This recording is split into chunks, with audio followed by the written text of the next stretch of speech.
Hello students, welcome to National Law Training Institute. So आज हम critical reasoning में ही एक और चीज़ है जिसका नाम है एजम्पशंस, उसको कवर करेंगे।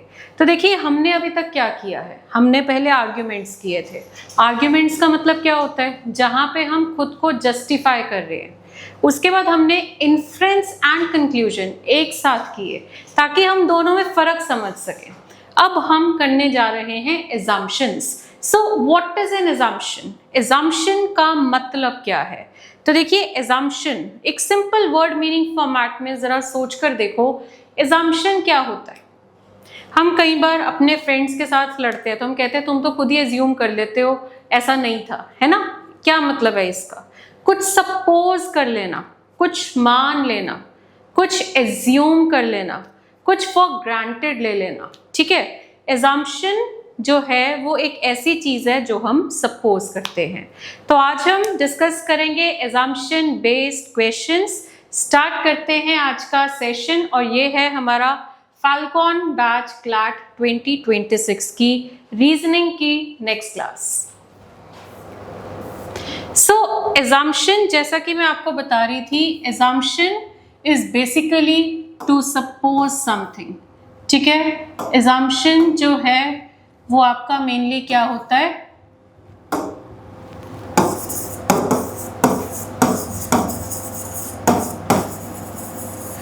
एजम्पशन का मतलब होता है टू सपोज, टू एज्यूम। ठीक है, तो हम जब भी कोई काम करेंगे हम एक माइंड में ना एक रिजल्ट एज्यूम करते हैं। आप लोग अभी क्लास क्या सोच के अटेंड कर रहे हो? आप लोगों की क्या अजम्पशन है? अभी क्लास शुरू हो रही है पर आप ये अटेंड कर रहे हो, क्या एज्यूम कर रहे हो? ये एज्यूम कर रहे हो कि क्लास के बाद मुझे एजम्पशंस का लेक्चर अच्छे से क्लियर हो जाएगा। Assumption is something that you suppose even though it may or may not actually happen. Assumption एक ऐसी चीज है जो आप सपोज कर लेते हो, फॉर ग्रांटेड मान लेते हो, रियलिटी में वो शायद हो शायद ना हो। ओके, तो एजम्पशन की अगर मैं आपको एक प्रॉपर डेफिनेशन बताऊं तो एजम्पशन एक ऐसी चीज है, assumption is something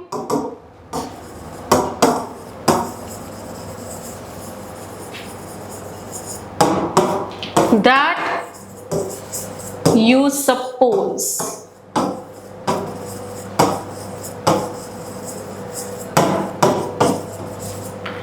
even though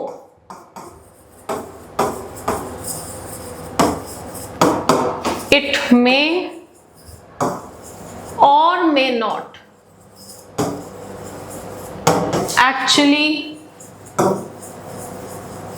happen। Right? अब आप मान लीजिए आप सेल्समैन हैं, ठीक है, या सेल्समैन को आप ऑब्जर्व करते हो, वो क्या करते हैं, आपके पास आएंगे, आपको कहेंगे ये प्रोडक्ट परचेज कर लीजिए, हम आपको डिस्काउंट दे रहे हैं, मार्केट में इतने का पड़ेगा, मुझसे लोगे तो इतने का पड़ेगा, है ना। यूटिलिटीज बताएंगे, मॉनेटरी बेनिफिट बताएंगे, डिस्काउंट बताएंगे।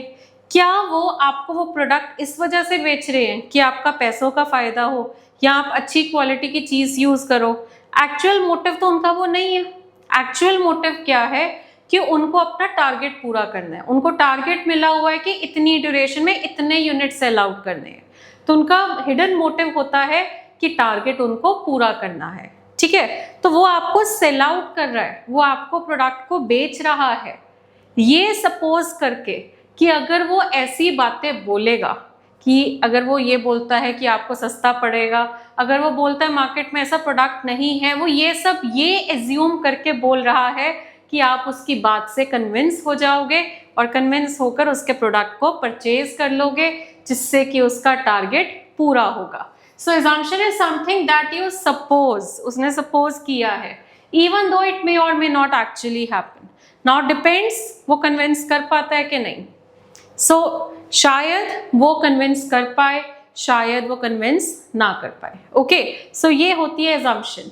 आपको जो स्टेटमेंट दी होती है ना, आप जब स्टेटमेंट पढ़ते हैं तो आप ये सोचोगे स्टेटमेंट वाली जो बात है उससे पहले आपने क्या सपोज किया था। मैंने क्या सोच के ये चीज करी या क्या सोच के मैंने ये चीज बोली। सो ये होती है बेसिकली assumption। तो अच्छा, assumption के बारे में मैंने अब आपको बता दिया, राइट। इट इज ऑलवेज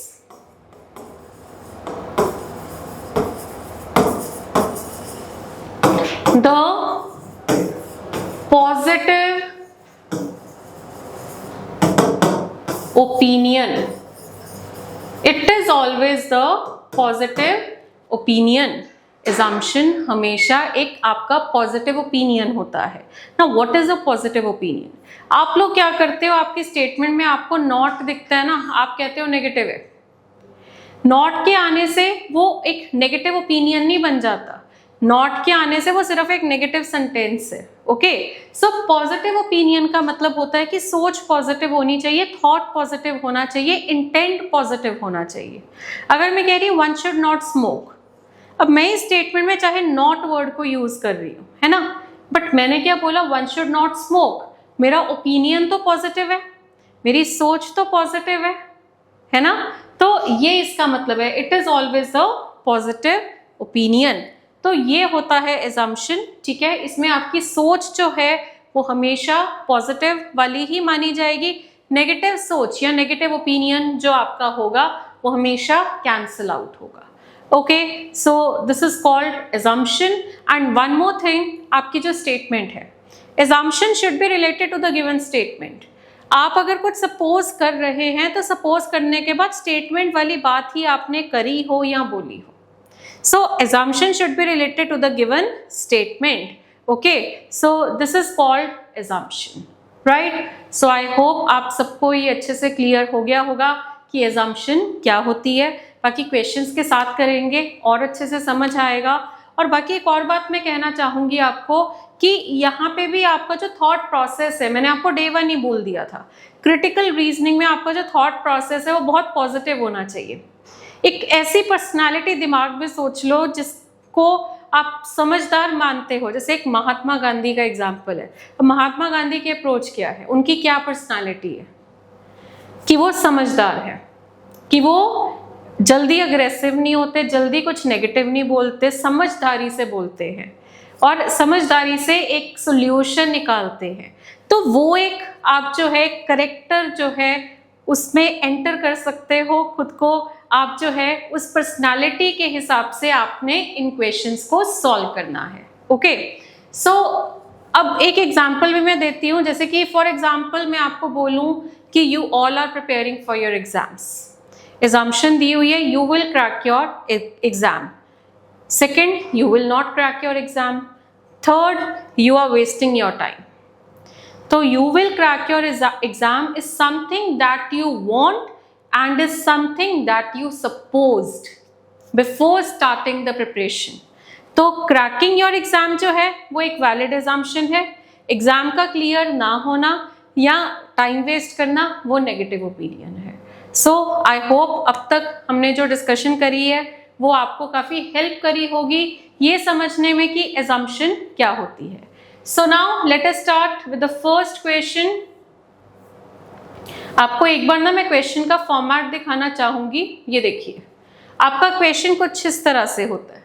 आपको यहाँ पे उसने बोला है, स्टेटमेंट देखिए आपको दी हुई है कि रमेश ने writes to his manager, Ramesh ने अपने मैनेजर को लिखा कि sir I want leave till 15th as I will not be able to attend office due to fever, कि मैं ऑफिस नहीं आ पाऊंगा, मुझे फीवर है। फर्स्ट assumption क्या है? ओके, स्टेटमेंट क्या है कि रमेश ने अपने मैनेजर को लिखा, क्या लिखा कि मुझे फीवर है, मैं ऑफिस नहीं आ पाऊंगा, राइट। सो अगर वो ऐसा लिख रहा है तो इसका मतलब ये है कि रमेश ने क्या सपोज किया। आप ये सोचो, ये मत सोचो कि अब क्या होगा, आप ये सोचो कि ये बोलने से पहले या लिखने से पहले रमेश ने क्या सोचा।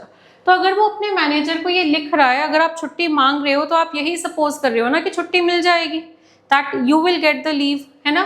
तो Ramesh will be granted the leave. Okay, तो ये सही है।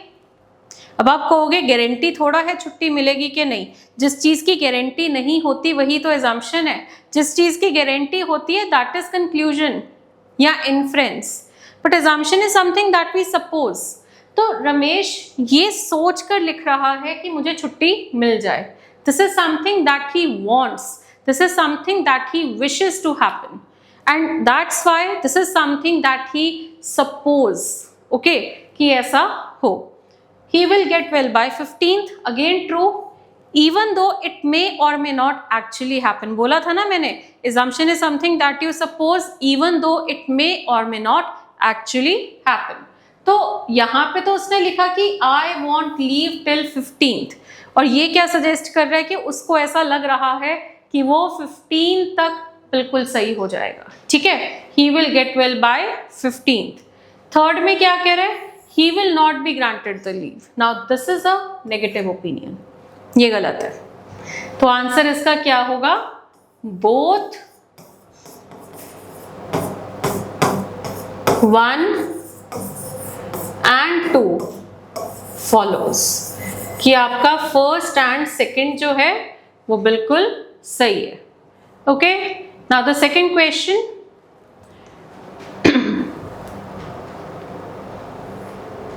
हाँ जी, सेकंड क्वेश्चन देखिए.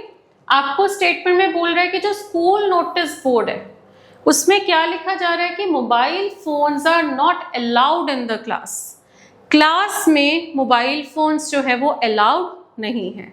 ओके, अब आप जब एक नोटिस लगा रहे हो, आप क्या सपोज कर रहे हो, आप क्या एज्यूम कर रहे हो कि आप जो चीज चाह रहे हो वो हो जाए. तो आप लिख रहे हो कि mobile phones are not allowed in the class, means आप सपोज कर रहे हो कि ये नोटिस पढ़ के क्लास में कोई मोबाइल फोन नहीं लेकर आएगा. तो फर्स्ट कह रहे हैं students will not bring mobile. Now this is something that we wanted to happen.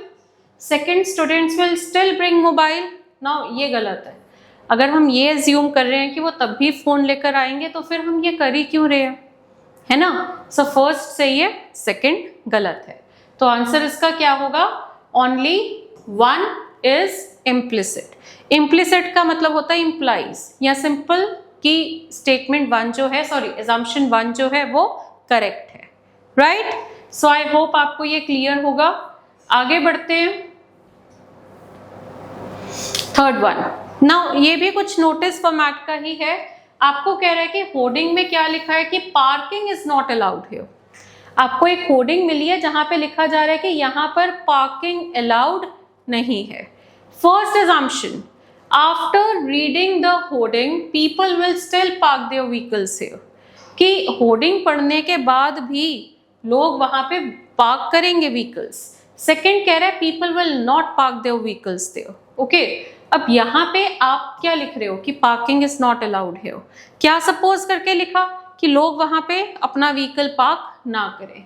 तो ये फर्स्ट वाला तो गलत है, क्योंकि ये हमने सपोज नहीं किया. हम तो चाहते हैं कि लोग वहां अपना व्हीकल पार्क ना करें. तो सेकंड वाला वैलिड है, फर्स्ट वाला गलत है. तो आंसर इसका क्या होगा? Option number B, that is only assumption number 2 is implicit. Now हमने 3 क्वेश्चंस कर लिए. अब इन 3 क्वेश्चन से आपको काफी हद तक क्लैरिटी हो गई होगी कि एक्चुअली assumption क्या होता है. ओके, सो अब आपको assumptions जो है वो समझने में दिक्कत नहीं आएगी, क्योंकि आपको पता है किस माइंडसेट से हमें सॉल्व करना है, हमारा थॉट प्रोसेस किस तरह का होना चाहिए, एंड एक्चुअली assumption मीन क्या करता है. सो assumption is always something which is before the statement. यहाँ पे इसके बाद लिखा है, बट assumption इज समथिंग जो ये वाली बात से पहले मैंने सोचा. Okay, so now let's try the next question. Okay, so आप ये ट्राई कर सकते हैं. आपको मैं 1 मिनट दे रही हूँ. देखो जरा. Sumon wants bank loan of 10 lakh for constructing his house. अपना घर बनाने के लिए सुमोन को 10 लाख का बैंक लोन चाहिए. नाउ फर्स्ट कह रहा है कि he will be able to get the loan. Second कह रहा है he will be able to construct his house with 10 lakh. Third कह रहा है more money will be required for the construction afterwards. Fourth कह रहा है कि bank will not lend him the money. Now first one, he will be able to get the loan. Maybe he is going to get the loan or maybe not. But this is something that he wants to happen. So Sumon ने अगर bank loan के लिए सोचा है या if he wants this to happen, अगर वो ऐसा सोच रहा है तो वो यही सपोज करके सोच रहा है ना कि उसको लोन मिल जाएगा, पॉसिबिलिटी है लोन मिलने की, तभी वो ऐसा चाह रहा है, अदरवाइज वो ऐसी मतलब सोच ही ना रखता, है ना। सेकंड में कह रहा है कि he will be able to construct his house with 10 lakh. Okay, तो यहाँ उसने साफ साफ लिखा है कि उसको बैंक लोन चाहिए 10 लाख का अपना घर बनाने के लिए। सो वो सपोज कर रहा है कि 10 लाख में उसका कंस्ट्रक्शन जो है वो कंप्लीट हो जाएगा। So again this is true. Third में कह रहा है more money will be required for construction afterwards, उसके बाद जो है और पैसे की जरूरत भी पड़ेगी। देखो ओपिनियन वाइज सोचो तो ये बात आप जो है हो सकती है, पॉसिबिलिटी है कि ऐसा हो, बट अगर हम रियलिस्टिक तरीके से सोचे तो, बट हम सॉल्व कर रहे हैं assumption. Assumption is something that we suppose.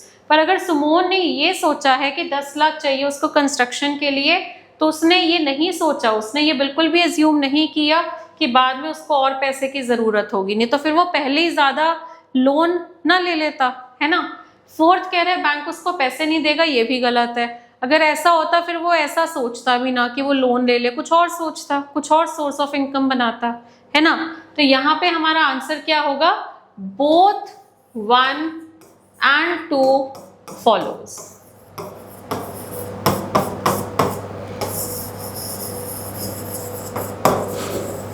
Right? Okay. So next question. So now let us come to the next question. Statement. हाँ जी, स्टेटमेंट क्या कह रहा है कि many employees, many a lot of employees की बात कर रहा है। ऑर्गेनाइजेशन के बहुत सारे एम्प्लॉयज हैं जिन्होंने अप्लाई किया है for special sabbatical leave of 2 years, 2 साल की लीव अप्लाई कर दी है टू परस्यू हायर एजुकेशन। उनको हायर एजुकेशन परस्यू करनी है, जिसके लिए उन्होंने 2 complete years की सबैटिकल लीव जो है वो अप्लाई की है। Now what is sabbatical leave? ये होती है एक लंबी छुट्टी जो आप लेते हो due to some reason, okay. But ये सबैटिकल होता है कि आप जो है एक बहुत ही लॉन्ग ड्यूरेशन की छुट्टी जो आप लेते हो, ओके। सो अब हमने क्या सोच के ये काम किया? फर्स्ट assumption, मैनेजमेंट जो है may not grant leave to most of the employees, okay. So अब वो कह रहे हैं कि मैनेजमेंट जो है शायद से छुट्टी ना दे। Now this is what, this is negative opinion, definitely wrong. हम ये, अब आप सोच रहे हो कि हो भी तो सकता है उनको छुट्टी ना मिले, बिल्कुल हो सकता है ना। तो assumption वही तो होता है which may or may not happen, okay। so हम सॉल्व करें assumption। assumption is something that we suppose। और अगर इन्होंने अप्लाई की है, इन्होंने ये सपोज किया है कि उनकी जो एजुकेशन है वो 2 साल में कंप्लीट हो जाएगी और उनको छुट्टी मिल जाएगी।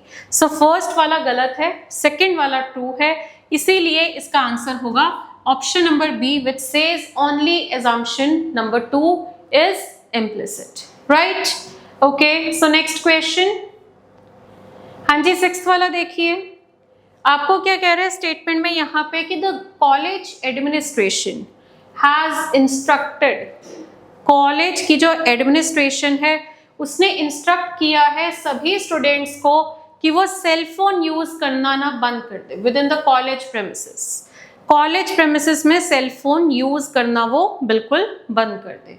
तो assumption number 1, the student may stop using cell phone in the college premises. Now यही तो हम चाहते हैं कि वो फोन ना यूज करे, तभी तो कॉलेज एडमिनिस्ट्रेशन ने ये इंस्ट्रक्शन दी है, तो ये बिल्कुल सही है।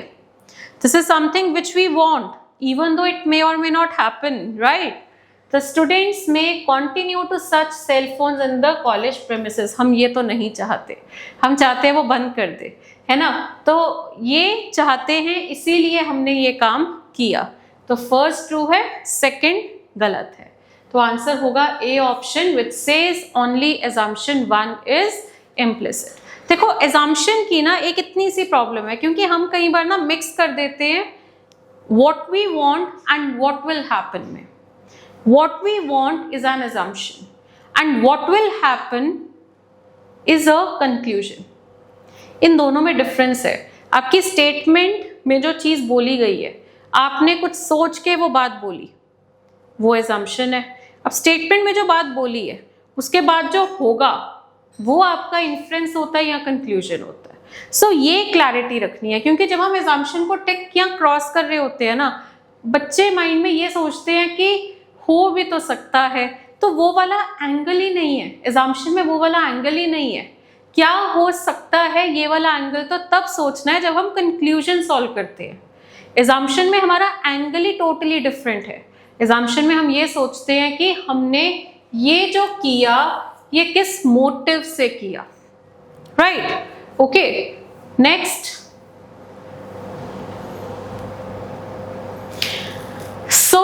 यहां पे उसने आपको स्टेटमेंट में क्या बोला है कि जो गवर्नमेंट है, गवर्नमेंट ने डिसाइड किया है कि ये कंजेशन टैक्स जो है वो अप्लाई करेगी, लेवी करेगी on passengers travelling by air to and from the metro cities.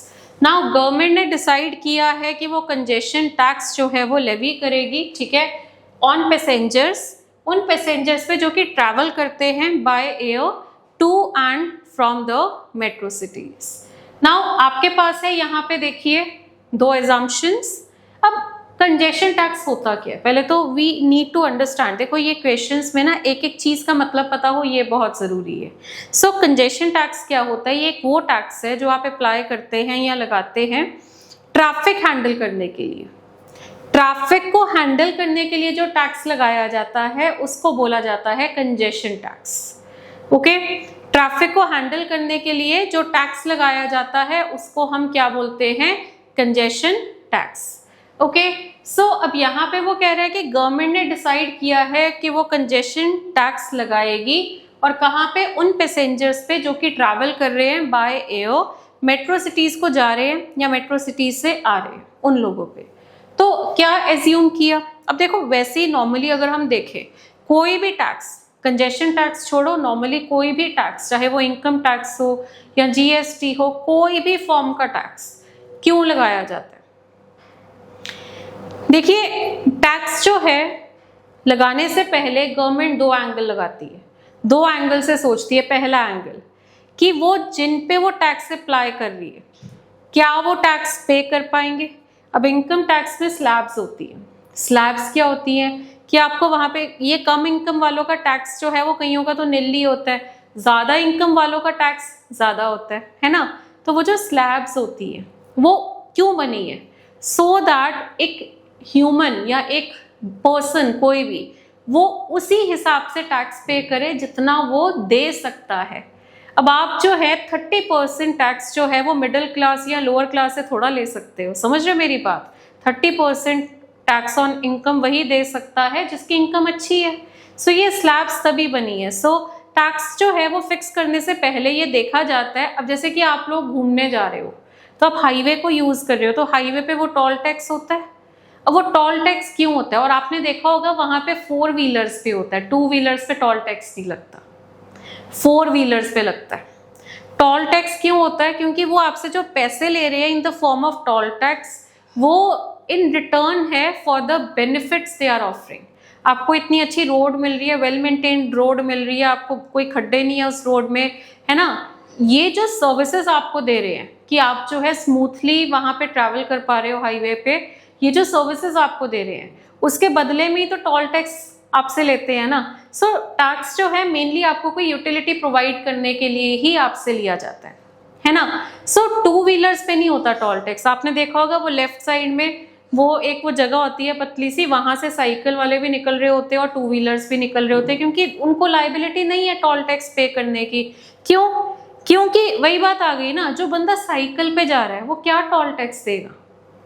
जो पर्सन गाड़ी में जा रहा है, 4 व्हीलर में जा रहा है, जो गाड़ी अफोर्ड कर सकता है, तो वो कैपेबल हम फील करेंगे उसको कि वो टोल टैक्स पे करेगा। समझ रहे मेरी बात। सो ये बात है कि टैक्स जो है जब भी गवर्नमेंट लेवी करती है वो देखती है कि क्या आप वो टैक्स पे कर पाओगे, आपकी कैपेसिटी है पे करने की कि नहीं। जिसकी कैपेसिटी है उसी से लेगी। ओके, और दूसरी बात, आपसे अगर कोई टैक्स लिया जा रहा है वो सिर्फ इसलिए लिया जा रहा है कि वो आपको इन रिटर्न सर्विसेज प्रोवाइड करे, है ना। तो इन रिटर्न सर्विसेज जो आपको प्रोवाइड करनी है वो टैक्स लेकर, तो वो जो टैक्स से मनी कलेक्ट हो रही है क्या वो सफिशिएंट रहेगी उनके लिए आपको वो सर्विसेज प्रोवाइड करने के लिए। कई बार क्या होता है कि आपको कोई इस तरह की सर्विसेज प्रोवाइड करनी है कि जिसमें इतना खर्चा होगा कि टैक्स से तो हो ही नहीं सकता। तो अब देखो गवर्नमेंट का आपने सुना होगा कि इंडिया जो है, हर कंट्री जो है वो लोन लेती है। लोन क्यों ले रही है? अब लोन लेती है आपको अलग अलग तरह के बेनिफिट्स या सर्विसेज देने के लिए। अब आर्मी वाले जो है, आर्मी अब जैसे कि अभी आपका रिसेंटली ऑपरेशन सिंदूर हुआ था, तो वहां पे क्या था कि उन्होंने जो ड्रोन्स, उनके वहां पे जो पाकिस्तान से ड्रोन्स आ रहे थे उनको जो उनको जो गिराया था, है ना, क्योंकि इंडिया के पास एक फैसिलिटी थी उस चीज को कोप अप करने की, उस सिचुएशन को कोप अप करने की। तो कई बार आपको कुछ इस तरह की सर्विसेज प्रोवाइड करनी पड़ती है, चाहे वो आर्मी वालों के थ्रू हो या किसी भी तरीके से हो, कि कंट्री को लोन भी लेना पड़ता है। कई बार उसका खर्चा इतना होता है कि टैक्स से वो रिकवर नहीं होता। तो टैक्स बेसिकली एक ऐसी चीज है जो टैक्स लगाने से पहले हमें दो बातों का ध्यान देना पड़ता है। पहला कि जिससे हम टैक्स ले रहे हैं क्या वो टैक्स पेइंग कैपेसिटी रखता है। दूसरा, टैक्स हम जिस मोटिव से ले रहे हैं क्या वो सर्विसेज हम उस मनी से प्रोवाइड कर पाएंगे कि नहीं। Okay, so now coming back to the question, first assumption, tax so collected may be adequate to meet part of the expenses for providing additional resources to handle huge traffic. Okay, अब मतलब government अपना पैसा भी डालती है तो साथ में आपसे भी पैसे ले रही है इन द फॉर्म ऑफ टैक्स, ताकि आप जो बाय एयर ट्रैवल कर रहे हो आपको फैसिलिटीज प्रोवाइड कर सके। जो ये आपकी मेट्रो सिटीज में जो एयर ट्रैवलिंग है ना, वो क्योंकि बहुत लोग मेट्रो सिटीज में ट्रैवल करते हैं, तो वो जो हैंडल करना है उनको, जो सारा कुछ कंजेशन टैक्स के फॉर्म में आपसे ले रहे हैं, इसलिए ले रहे हैं ताकि सारा कुछ स्मूथली हो सके, है ना। तो the tax so collected may be adequate to meet part of the expenses, that is true definitely. कि हमने पहले ये सपोज किया कि एक आइडिया लगाया, हाँ इतने लोग ट्रैवल करते हैं डेली, है ना, एक पूरा डाटा निकाला और कैलकुलेशन करी कि इतना टैक्स हमारा कलेक्ट होगा और इतने टैक्स से क्या हम उनको जो सर्विसेज आप प्लान आउट कर रहे हैं वो प्रोवाइड कर पाएंगे। सो ये आपने चेक करना है। सो फर्स्ट आपका सही है। सेकंड में कह रहा है कि पैसेंजर्स जो है travelling by air to and from these cities may be able to pay extra amount. Again ये बात भी होती है, कोई भी टैक्स लगाने से पहले आप ये दोनों चीजें सोचोगे, इसीलिए इसका आंसर क्या है, option number E, that is both 1 and 2 follows, right. Next question. Okay, चलिए नेक्स्ट वाला ट्राई करिए। हाँ जी, नेक्स्ट क्वेश्चन ट्राई करिए। आपको यहाँ पे उसने क्या बोला है कि जो लोकल सिटीजन्स ग्रुप है, ओके, उन्होंने सबमिट किया है एक memorandum to the civic authority for allowing them to convert the vacant plot in the locality into a garden at their own cost। यहीं से रेफरेंसेस उठाया करो स्टेटमेंट में से। उसने बोला कि लोकल सिटीजन्स ग्रुप, आपके यहाँ पे रेजिडेंट वेलफेयर एसोसिएशन होती है आपके सेक्टर्स में, है ना, या आपके एरियाज में, आपके एनक्लेव्स में, आपके नगर में, है ना, तो वो क्या करती है कि आपको फैसिलिटीज प्रोवाइड करनी है ना।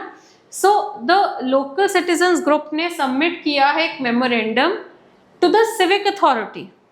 उन्होंने गवर्नमेंट में एक मेमोरेंडम सबमिट किया है और उनको कह रहे हैं कि यहाँ एक वैकेंट प्लॉट है, हम उसको गार्डन में कन्वर्ट करेंगे, आपकी परमिशन चाहिए, पैसा नहीं चाहिए, एट देयर ओन कॉस्ट। वो कह रहे हैं हम खुद पैसे आपस में फंड करके हम जो है खर्चा कर लेंगे, बट हमें परमिशन दे दो। ये ना हो हम गार्डन बनाए, खर्चा करें और कल को आप जो है वो सब तोड़ दो वहां पे सब कुछ, है ना। तो आपको, अगर आप जो है जिस लैंड के ओनर है वहां तक आप कुछ भी कर सकते हो, उसके बियॉन्ड आप रोड पे, रैंप्स पे कुछ नहीं कर सकते, वो गवर्नमेंट प्रॉपर्टी है। तो आपको अगर कुछ ऐसा करना है तो आपको गवर्नमेंट की एडमिशन कह रही हूँ मैं, परमिशन लेनी पड़ेगी, है ना। सो अब बात ऐसी है कि यहाँ पे ये पॉइंट सबसे मेन है, एट देयर ओन कॉस्ट, ये मिस नहीं होना चाहिए। तो फर्स्ट एजम्पशन है कि लोकल सिटीजन्स ग्रुप जो है वो इनफ फंड्स जो है वो गैदर कर पा रहे हैं। बिल्कुल सही है, क्योंकि अगर उन्होंने ये ऑप्शन दिया है कि हम खुद खर्चा करेंगे, मीन्स उन्होंने पहले ही देख लिया इतना खर्चा होगा, इतने लोग विलिंग है पैसे देने के लिए और इतना अमाउंट बनेगा और इस अमाउंट में हमारा काम हो जाएगा।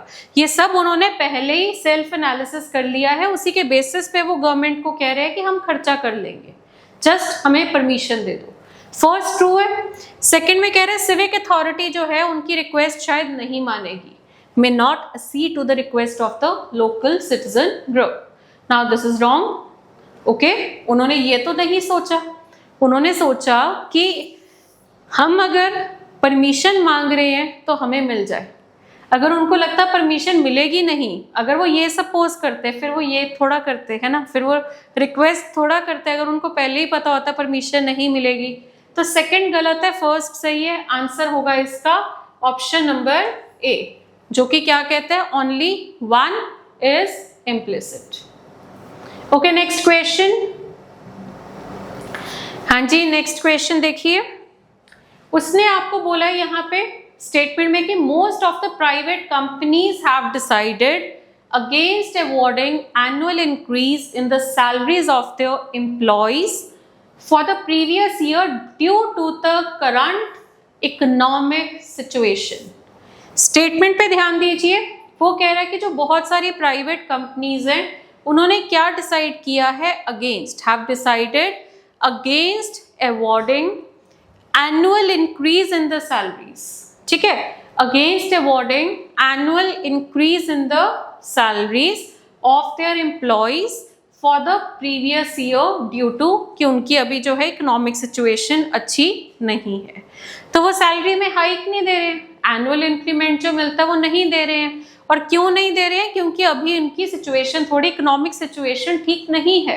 ओके, सो फर्स्ट है कि majority of the employees may leave their job to protest against the decision. देखो, एज अ कंपनी अगर मुझे, मतलब ये तो एजम्पशन थोड़ा होगी, ये इसका इम्पैक्ट हो सकता है, वो इसका इफेक्ट हो सकता है, बट इसको मैं एजम्पशन नहीं बोल सकती। तो उसने बोला majority of the employees may leave their job to protest against the decision, कि मेजॉरिटी जो है वो अपनी जॉब छोड़ देंगे और प्रोटेस्ट करेंगे। अगर मैं ये सपोज कर रही हूँ, मैं कंपनी हूँ और मैं सोच रही हूँ कि ये जो है ताकि जॉब छोड़ के प्रोटेस्ट करे इसलिए मैं इनकी सैलरी रोक लूँगी, ऐसा थोड़ा होता है। आप ये कर रहे हो तो आप ये एज्यूम कर रहे हो कि आपको इस डिसीजन में आपके एम्प्लॉइज जो है वो सपोर्ट करेंगे, आपको अंडरस्टैंड करेंगे। आप ये तो नहीं सोच रहे ना, ये assumption तो नहीं हो सकती ना। It might happen, but if it is happening, this is not what you wanted to happen. समझ रहे हो, आप ये होना नहीं चाहते हो, तो ये assumption थोड़ा हो सकती है, right. These companies may announce hike in salaries next year, no doubt it may happen. ठीक है, इंडिपेंडेंटली सोच रहे हो तो लग रहा है कि हाँ कर सकते हैं, बट मुझे स्टेटमेंट में इसके कोई रेफरेंस नहीं मिल रही है। स्टेटमेंट में तो मुझे सिर्फ करंट इकोनॉमिक सिचुएशन बता रहा है, ये नहीं बता रहा कि वो होप कर रहे हैं कि नेक्स्ट ईयर उनकी सिचुएशन अच्छी हो जाएगी। इस बारे में तो कहीं बात ही नहीं हो रही है। तो जब कोई बात ही नहीं हो रही है, स्टेटमेंट से रिलेटेड ही नहीं है, तो ये भी गलत है। समझ रहे हो, तो दोनों ही गलत होंगे। आंसर होगा डी ऑप्शन, जो कि क्या कह रहा है, neither assumption 1 nor assumption 2 is implicit. Okay, next question. हाँ जी स्टूडेंट्स, ये वाला जरा ट्राई करो एक बार, अब जरा खुद से भी करके देखो। अब हमने काफी सोच लिया, क्योंकि ये मैं बोलती रहूंगी तो आप अपना माइंड नहीं यूज कर पाएंगे। सो अब मैं आपको थोड़ा सा टाइम देना चाहती हूँ कि आप लोग भी ट्राई करो, तो करिए इसको ट्राई। आपको कह रहे even though the number of sugar factories, जबकि तो शुगर फैक्ट्रीज का नंबर बहुत बढ़ रहा है, बहुत ही तेजी से, फिर भी हम उसको इंपोर्ट कर रहे हैं फ्रॉम अदर कंट्रीज। क्या सोच के ये बात बोली? हाँ जी,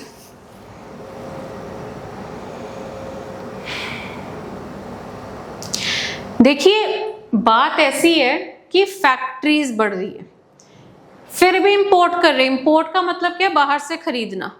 इसका मतलब क्या है कि आपकी फैक्ट्रीज बढ़ी, जितनी फैक्ट्रीज बढ़ रही है उतनी प्रोडक्शन बढ़ रही है, पर आप फिर भी इंपोर्ट कर रहे हो।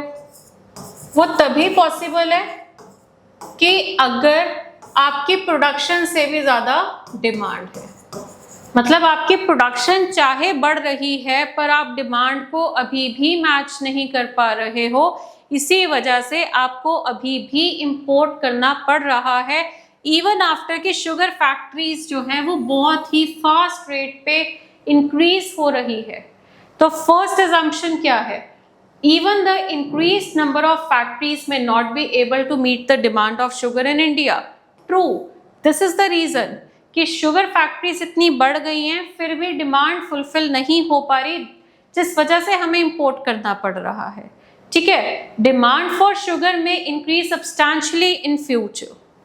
देखो फ्यूचर की इसमें इतनी ही बात हो रही है कि आपकी जो फैक्ट्रीज है वो इंक्रीज कर रही है फास्ट रेट, बट आप इंपोर्ट कर रहे हो अभी प्रेजेंट में। फ्यूचर में तो मुझे ये समझ आ रहा है कि अगर इतनी तेजी से बढ़ रही है तो डिमांड को कोप अप कर लेगी प्रोडक्शन। तो इंपोर्ट जो है, मतलब स्टेटमेंट का अगर हम आइडिया ले तो स्टेटमेंट का आइडिया जो है वो ये सजेस्ट कर रहा है कि अभी आप इंपोर्ट कर भी रहे हो, आने वाले टाइम में आपको इंपोर्ट नहीं करना पड़ेगा because sugar factories is increasing at a fast rate. बहुत तेजी से शुगर फैक्ट्रीज जो है वो बढ़ रही हैं। ओके, तो फ्यूचर रिलेटेड बात एज सच हुई भी नहीं है ना, कि डिमांड में इंक्रीज इन फ्यूचर, इसकी कोई रेफरेंस मुझे स्टेटमेंट में नहीं मिली। राइट, तो सेकंड वाला गलत है, फर्स्ट वाला सही है। आंसर होगा इसका option number A. Okay, so next question. हाँ जी, अब यहाँ पे उसने बोला कि गवर्नमेंट ने अनाउंस किया है हैवी कंपनसेशन पैकेज। गवर्नमेंट ने अनाउंस किया है बहुत ही heavy compensation package for all the victims of the terrorist attack. जितने भी विक्टिम्स है टेररिस्ट अटैक के, उनके लिए गवर्नमेंट ने एक हैवी पैकेज अनाउंस कर दिया। फर्स्ट assumption क्या है? सच इंसिडेंट्स ऑफ टेरर में not occur in near future. ठीक है, अब आप एक चीज देखिए कि गवर्नमेंट जो है आपको, अब जैसे कि अभी आपका प्लेन क्रैश हुआ था तो जितने भी लोग जिनकी डेथ हुई है उनके फैमिलीज जो है, उनके डिपेंडेंट्स जो है, उनको कैश मनी अनाउंस हुई थी 1 करोड़ की, है ना। 25 लाख भी किसी ने दिए थे और 1 करोड़ की जो है वो कंपनी के थ्रू जो है कंपनसेशन अनाउंस हुई थी। कंपनसेशन जो अनाउंस होती है क्या सपोज करके होती है कि आप अपना कंसर्न दिखा रहे हैं, है ना, आप कंसर्न्ड है कि उनका इतना लॉस हुआ, बट आप कंपनसेट करके या कंपनसेशन मनी देकर ये नहीं कह सकते कि ये इंसिडेंट्स जो है वो फ्यूचर में ना हो। वो फ्यूचर में इंसिडेंट्स जो है आप प्रिवेंट नहीं कर सकते just by paying the compensation. अगर आप चाहते हो ये चीज़ें फ्यूचर में ना हो तो आपको अपना जो है प्रोडक्ट्स की अच्छे से चेकिंग करनी पड़ेगी। समझ रहे हो? सो ये कनेक्टेड ही नहीं है। गवर्नमेंट ने अनाउंस किया है हैवी कंपनसेशन पैकेज उन सब के लिए जो टेररिस्ट अटैक के विक्टिम्स रहे, तो उनको कंपनसेट करते से ये थोड़ा है कि टेररिस्ट अटैक कम हो जाएंगे। पहलगाम का भी तो हुआ था, वहाँ पे अब टेररिस्ट अटैक जो है क्या कंपनसेशन करके वहाँ पे फ्यूचर में चांसेस खत्म हो गए हैं टेररिस्ट अटैक के? ऐसा तो कुछ नहीं है, तो ये कनेक्टेड ही नहीं है। सेकेंड कह रहा है कंपनसेशन जो है वो मिटिगेट करेगा एंगर। मिटिगेट का मतलब कम करने की कोशिश करेगा गुस्सा among the citizens against the current government. That is true कि वो उनके अंदर जो फ्रस्ट्रेशन होती है, उनके अंदर जो गुस्सा होता है, जिनकी फैमिलीज ने किसी भी तरीके से सफ़र किया है, ठीक है, तो वो कंपनसेशन जो है उनके गुस्से को, उनके लॉस को रिकवर करने की कोशिश करता है। ओके, सो सेकंड वाला ट्रू है, फर्स्ट वाला गलत है। तो आंसर होगा इसका option number B, only assumption number 2 is implicit. Okay,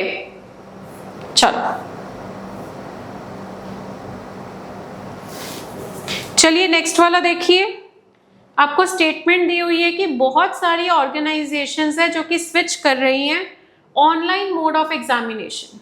ठीक है, बहुत सारी ऑर्गेनाइजेशंस ने स्विच किया है ऑनलाइन मोड ऑफ एग्जामिनेशन। क्या सोच के हमने ये बात बोली या हमने ऐसा किया? फर्स्ट में कह रहे हैं कि कैंडिडेट्स जितने भी हैं अलग अलग कंट्री के जो पार्ट्स हैं वहाँ से may be well versed using computer, उनको कंप्यूटर अच्छे से चलाना आता है, ये हमने सपोज किया और तभी स्विच किया to online. That is true. हम ऑनलाइन एग्जाम तभी लेंगे ना जब हम एश्योर्ड हैं कि सबको कंप्यूटर चलाना आता है ना। 10 years back, no, not 10 years back, I would say 20 years back और 30 years back, online exams common नहीं थे। Okay, because that time computer जो है इतना मतलब सभी को चलाना आता हो, इसके चांसेस बहुत कम होते थे।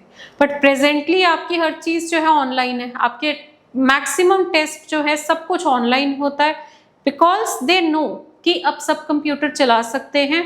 और ये एजम्पशन आपकी बिल्कुल सही है कि कैंडिडेट्स ने अगर उनको चलाना आता है तभी हम जो है स्विच ओवर कर रहे हैं to online mode of examination.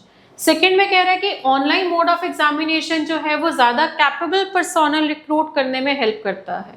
Students एक बात सुनिए, क्या मोड ऑफ एग्जामिनेशन डिसाइड करेगा आपकी कैपेबिलिटी?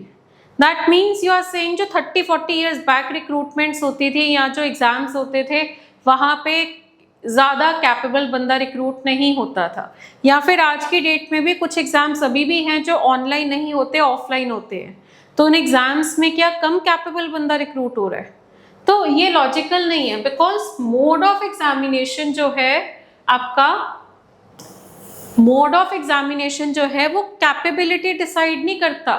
कैपेबिलिटी जो है वो एग्जाम के स्कोर्स डिसाइड करेंगे। आपका जो एग्जाम है उसके जो स्कोर्स हैं वो देख के पता लगेगा कि आपकी क्या कैपेबिलिटी है। ओके, सिर्फ मोड ऑफ एग्जामिनेशन ऑनलाइन हो रहा है ऑफलाइन हो रहा है ये आपको नहीं डिसाइड करेंगे कि आपका आप जो है इंटेलिजेंट है कि नहीं, है ना। सो सेकंड वाला तो बिल्कुल भी कनेक्टेड नहीं है स्टेटमेंट से। फर्स्ट सही है, सेकंड गलत है, तो आंसर होगा इसका option number A, that is only assumption 1 is implicit. Okay, next question. So next वाला ट्राई करिए। हाँ जी,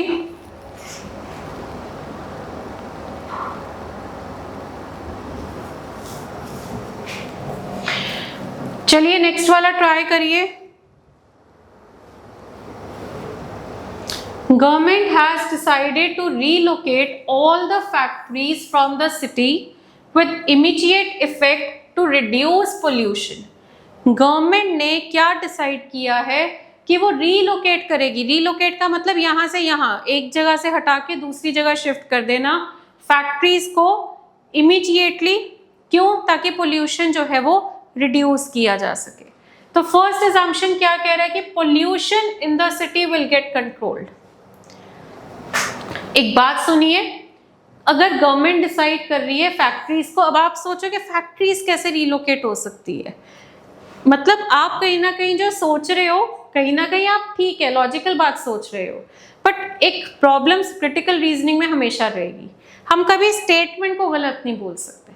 आप एजम्पशन को गलत बोल सकते हैं, आप आर्ग्यूमेंट को गलत बोल सकते हैं, पर जो स्टेटमेंट वाली बात है शायद आपके ओपिनियन के ऑपोजिट हो, बट आपको उसको सही मान के ही क्वेश्चन सॉल्व करना है। स्टेटमेंट वाली बात को आप गलत बोल ही नहीं सकते हो। स्टेटमेंट में जो बोला जा रहा है वो सही मानकर ही आपने क्वेश्चन को सॉल्व करना है। तो चलिए, पहला कह रहा है assumption pollution in the city will get controlled, कि जो सिटी का पोल्यूशन है वो कंट्रोल होगा। तो चलिए, अगर वो रीलोकेट कर रही है फैक्ट्रीज को, रीजन उसने बता दिया to reduce pollution, that means ये बिल्कुल सही assumption है। ओके, ये बिल्कुल सही assumption है। सेकेंड में कह रहे हैं people may be able to manage travelling daily to the relocated factories, कि जो लोग हैं वो अब ट्रैवल कर पाएंगे, मैनेज कर पाएंगे डेली उन नई जगहों पे, ये भी सही है। देखो, आप कहीं काम करते हो, आपकी कंपनी को अगर शिफ्ट करें, आपकी कंपनी में मान लीजिए 1000 एम्प्लॉयज़ है, अब वो 1000 लोग उस नई जगह ट्रैवल कर पाएंगे कि नहीं, आप ये ज़रूर देखोगे ना, नहीं तो 1000 की नई रिक्रूटमेंट थोड़ा करोगे, वो तो आप ही का नुकसान है। आपके एम्प्लॉयज़ जो हैं, जो ऑलरेडी काम कर रहे हैं, आपका वर्क कल्चर समझते हैं, आपका सब कुछ वहाँ पे काम हैंडल कर रखा है उन्होंने, तो आप उन्हीं को प्रेफर करोगे ना, न्यू रिक्रूटमेंट्स थोड़ा करोगे। तो अगर आप रीलोकेट कर रहे हो फैक्ट्री को, तो आप ये ज़रूर चेक करेंगे कि वो वहाँ ट्रैवल कर सकते हैं कि नहीं, आपको ये चेकआउट करना है।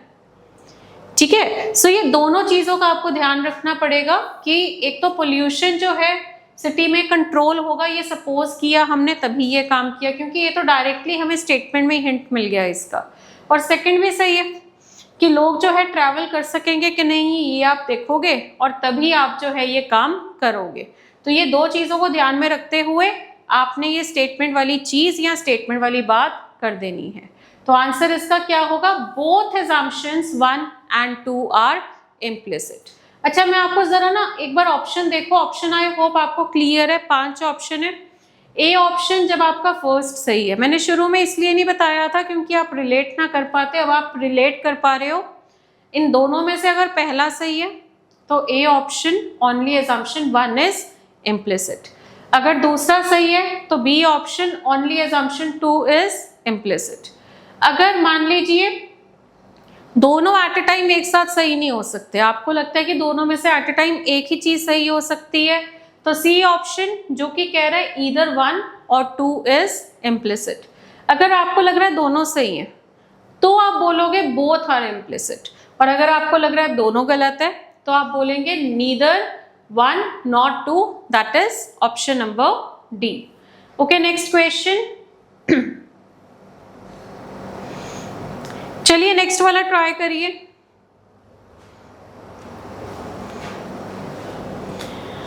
हाँ जी, नेक्स्ट वाला ट्राई करिए जरा। स्टेटमेंट में कह रहा है कि गैम्बलिंग थ्रू लॉटरीज, ये जो लॉटरी के थ्रू गैम्बलिंग होती है वो गवर्नमेंट ने बैन कर दी है, ban by the central government in all the state. Central government कौन होती है? पूरे देश की जो एक ही गवर्नमेंट है, मतलब पूरी कंट्री में बैन हो गया है in all the states with immediate effect. First कह रहा है इससे जो इनोसेंट सिटीजन्स है वो बचेंगे, है ना। इनोसेंट लोग जो होते हैं, जो फंस जाते हैं ये गैम्बलिंग वगैरह में, वो बचेंगे। उनके जो पैसे उन्होंने इतनी मेहनत से कमाए हैं, हार्ड अर्न मनी है जो उनकी, वो सेव होगी। सो बिल्कुल सही है। हमें सरकार को, गवर्नमेंट को तभी तो ये स्टेप उठाना पड़ रहा है कि ये जो लोग गैम्बलिंग करते हैं और अपने पैसे सारे वहाँ पे उनका लॉस हो जाता है और उनका फिर नुकसान होता है और फिर उसके आगे जो साइड इफेक्ट्स होते हैं वो ना हो, है ना। तो इसीलिए गवर्नमेंट ने बैन कर दिया, तो ये एज्यूम करके ही बैन किया है। Second, the citizens may not gamble in any other way if the lotteries are banned. वो कह रहे हैं कि अगर आप लॉटरीज वाली जो गैम्बलिंग है वो बैन कर देते हैं तो सिटीजन्स जो है किसी और तरीके में बैन नहीं करेंगे, ये गलत है। देखो आपने जो बैन किया है ना वो वहीं रुकेंगे, पर जो चीज आपने बैन नहीं करी वहां नहीं आप उनको रोक पाओगे, क्योंकि यहाँ उसने बोला है गैम्बलिंग थ्रू लॉटरीज। लॉटरीज वाली जो गैम्बलिंग होती है, यार देखो लॉटरी क्या होता है, आप टिकट्स लेते हो लॉटरी की, 500 की टिकट लेके आए, इतने लोग वहां पे टिकट्स खरीद रहे हैं, तो वो जो पैसे इकट्ठे होते हैं एंड में वो ड्रॉ निकालते हैं तो जो जीतता है उसको सारे पैसे मिल जाते हैं। एक्चुअली तो लॉटरी का कॉन्सेप्ट यही होता है ना। तो वो गैम्बलिंग ही तो है, एक तरह से लार्ज स्केल की गैम्बलिंग है, तो वो सिर्फ इस टाइप की गैम्बलिंग को बैन किया है। तो ये कह रहे हैं कि और किसी तरीके में गैम्बल नहीं करेंगे, तो जब आपने बैन ही नहीं किया तो कैसे रोक लोगे उनको? वो तो करेंगे, बाकी तरीके की गैम्बलिंग वो करते रहेंगे। तो सेकंड वाला गलत है, फर्स्ट वाला सही है। तो आंसर इसका क्या होगा? Only assumption 2 is implicit। Okay clear? चलो आगे बढ़ते हैं। नेक्स्ट क्वेश्चन, स्टेटमेंट देखिए। Customers need to protect themselves against adulteration with the help of various food adulteration testing kits. कि जो कस्टमर है उसको खुद को प्रोटेक्ट करने की जरूरत है, need to protect themselves against adulteration. Okay, adulteration से खुद को प्रोटेक्ट करने की जरूरत है, कैसे?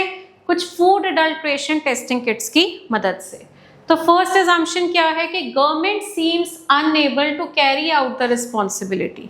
ऐसा लग रहा है कि गवर्नमेंट ये काम नहीं कर पा रही। सेकेंड कह रहा है कुछ केसेस आए हैं, कौन सा वैलिड है? तो पहले तो देखो कि आपको उसने क्या बोला, customers need to protect themselves. आपको अगर सजेस्ट किया जा रहा है कि आप अपने आप को प्रोटेक्ट करिए, डजंट मीन कि गवर्नमेंट अपना काम नहीं कर रही है। गवर्नमेंट कह रही है कि आप भी अपने लेवल पे रहिए, अलर्ट रहिए अपने लेवल पे। अगर कुछ हो गया तो फिर हम तो कर ही रहे हैं, हम तो चीज़ें प्रिवेंट कर ही रहे हैं। अब पीछे स्वच्छ भारत अभियान चला था, क्या था? आपको वो कह रहे थे कि आप जो है, आप अलग अलग तरीके से उन्होंने आपको बताया था कि आप ऐसे करो अपने एंड पे, आप ऐसे करो अपने एंड पे। साथ साथ सरकार भी तो जो है, गवर्नमेंट भी जो है वो भी अपने एंड पे काम कर रही थी। तो देखो ये तो है नहीं ना कि आप रोड पे कूड़ा फेंकते रहो और गवर्नमेंट उठाती रहे। तो अगर आपको क्लीन चाहिए तो आपको कूड़ा नहीं फेंकना, आपको जो है ऐसे रोड्स को साफ सुथरा रखना है। आप पानी पी रहे हैं, प्लास्टिक बॉटल्स जो है वो आप थ्रो कर देते हैं, है ना, वो आपको भी नहीं करना। और जिन लोगों ने कर दिया है उनका तो वो कर ही रहे हैं गवर्नमेंट काम, उनकी तो वो जो ऑलरेडी जो लोग जिनको वो नहीं कंट्रोल कर पा रहे हैं उन लोगों की वजह से जो वहाँ पे गंदगी फैल रही है वो तो गवर्नमेंट कर ही रही है। तो अगर आपको यहाँ पे कस्टमर कह रहा है कि कस्टमर को ज़रूरत है खुद को बचाने की, तो इसका ये मतलब नहीं है, ये नेगेटिव ओपिनियन है कि government unable is not capable to do this, तो ये गलत है। सेकंड में कह रहा है certain cases of food adulteration have come to notice, ये सही है। अगर ये चीज़ बोली जा रही है मीन्स ये काइंड ऑफ अवेयरनेस है, ये एक तरह की अवेयरनेस है कि आप जो है ये चीज़ मत करिए, ओके। क्योंकि मार्केट में इस समय फूड एडल्ट्रेशन है बहुत सारी, तो इस वजह से आपको अलर्ट किया जा रहा है। तो सेकंड वाला वैलिड है, फर्स्ट वाला गलत है। आंसर होगा B option, that is only assumption 2 is implicit। Okay, next question. चलिए नेक्स्ट क्वेश्चन आ गया है आपके पास, देखिए ये वाला। आपको यहाँ पे कह रहा है कि Mahatma Gandhi would have been pained to see that leaders in his country have been reduced to high living and simple thinking।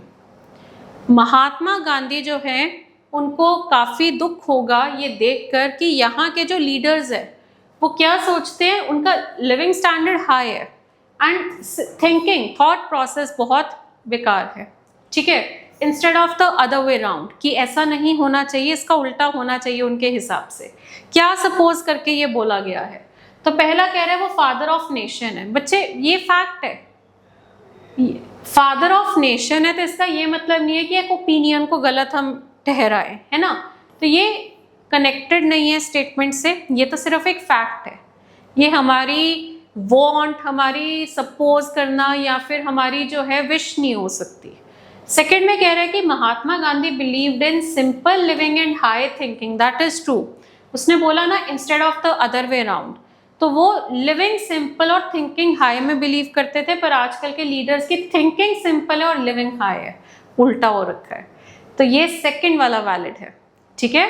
तो आंसर होगा option number B, that is only assumption number 2 is implicit। Okay, so I hope आपको interesting लग रहा होगा assumption का topic, है ना। ये क्रिटिकल रीजनिंग है ही ऐसी, ना समझो तो सबसे खतरनाक, समझ लो तो सबसे आसान। तो आपको इसीलिए हम ये जो सेशंस ले रहे हैं, इन सेशंस के थ्रू हम आपको इन चैप्टर्स को बहुत आसान बना रहे हैं आपके लिए, सो दैट आप एक थॉट प्रोसेस समझ सको, किस थॉट प्रोसेस से आपको इन क्वेश्चंस को सॉल्व करना है और आपके पेपर में इनके आंसर्स बिल्कुल एक्यूरेट हो। चलिए, तो next question, railways have been fudging accident figures. Fudging का मतलब क्या होता है? गड़बड़ करना। कैसे होती है?